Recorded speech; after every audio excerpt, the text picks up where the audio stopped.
नमस्कार. शेतीवाली गृहिणी या यूट्यूब चॅनलमध्ये तुमचे स्वागत आहे. चला तर मैत्रिणींनो, आज मी तुम्हाला छान मस्त असे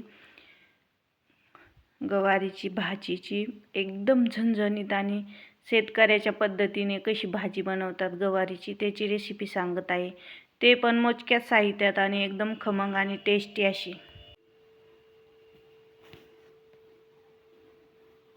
चला तर मग मी आता तुम्हाला छान मस्त अशा गवारीच्या भाजीची कशी बनवायची हे सांगत आहे. चला तर मग मी इथे पाव शेंगा चांगल्या स्वच्छ खुडून निसून धुवून ठेवलेल्या आहेत. ह्या शेंगा आता आपण साईडला ठेवू आणि त्यासाठी लागणारं साहित्य पाहू. धने, फूल, कोथिंबीर, लवंगा, मिरे, खोबरं, लसूण आणि शेंगदाणे आणि भाजलेला कांदा. चला आता आपण घेतलेले सर्व साहित्य भाजून घेऊ. थोडेसे तव्यावरती तेल टाकून घेऊ.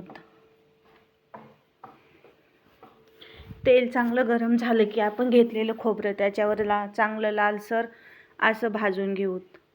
त्याचबरोबर कांदाही टाकू, कारण कांदा चांगला छान असं भाजून हे भाजायला टाकलेलं साहित्य बाजूला ओढून घेऊ आणि थोडी धने, लवंगा, मिरे ते भाजून घेऊ.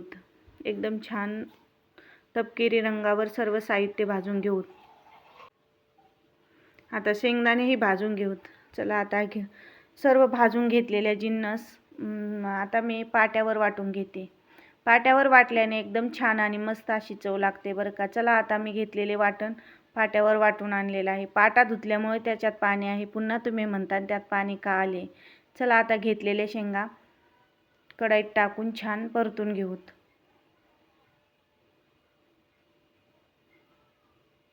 कढईत थोडं तेल टाकून घेऊ.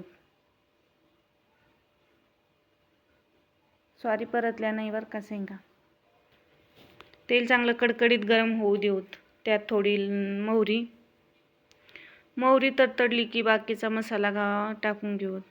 हे लसूण आणि खोबरं आणि कोथिंबीर ठेचून घेतलेली टाकू आणि वाटून घेतलेले वाटण चांगलं मस्त छान असं वाटण तळून घेऊत आणि नंतर त्यात आपण घेतलेले शेंगा टाकून घेऊत. वाटणाला चांगलं तेल सुटेपर्यंत ढवळत राहायचं. नंतर आपण त्याच्यात मसाले घालू आणि शेंगा घालून घेऊत.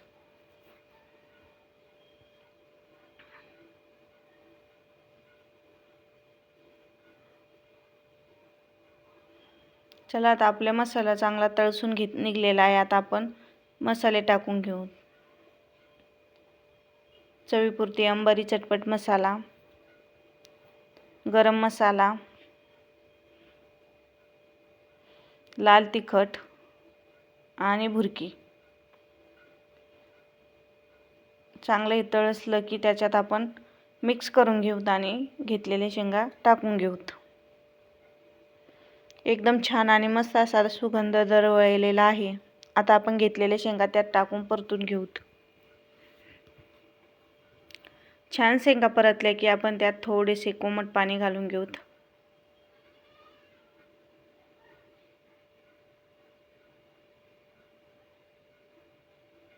शेंगा परतेपर्यंत सांगा बरं मैत्रिणींनो, तुम्ही कशा पद्धतीने आणि कोणत्या पद्धतीने भाजी बनवतात. माझी भाजी तुम्हाला कशी वाटली ती कमेंट करून सांगा. व्हिडिओ आवडलास तर व्हिडिओला एक लाईक करा आणि चॅनलला जर सबस्क्राईब केलं नसेल तर तेवढं करा. चला आता आपल्या शेंगा चांगल्या तळसलेल्या आहेत. त्यात कोथिंबीर आणि वाटून घेतलेलं वाटण टाकू.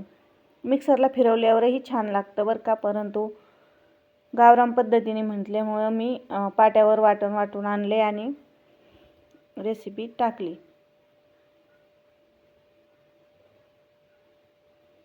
चला आता आपल्याला हवं त्या घट पातळच्या अंदाजाने आपण पाणी घालून घेऊ. पुन्हा एकदा मिक्स करू आणि साधारणपणे त्याला कमी गॅसवर 10-15 मिनिटं शिजून देऊ. पहा किती छान कलर आलेला आहे आपल्या भाजीला. चला आता भाजी शिजल्यानंतर तुम्हाला दाखवते.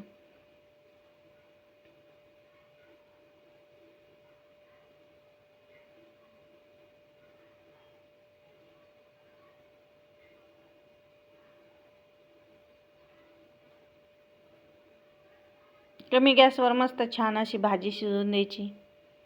चला आता आपली भाजी मस्त शिजलेली आहे. किती छान कलर आलाय पहा. पुन्हा एकदा मिक्स करू आणि गॅस बंद करून झाकून ठेवू.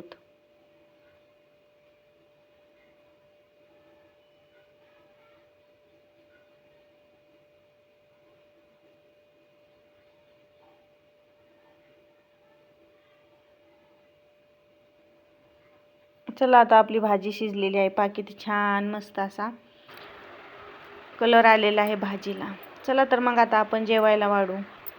ज्वारीची भाकर, ह्या भाजीसोबत ज्वारीची बाजरीची भाकर एकदम छान लागते बरं का. पराठा आणि मूगडाळ खिचडी. चला तर मग आता वेळ कसली लावता, या जेवायला. आणि शेतीवाली गृहिणीच्या पद्धतीने गवारीची भाजी कशी वाटली ती कमेंट करून नक्की सांगा. व्हिडिओ शेवटपर्यंत पाहिल्याबद्दल खूप खूप धन्यवाद.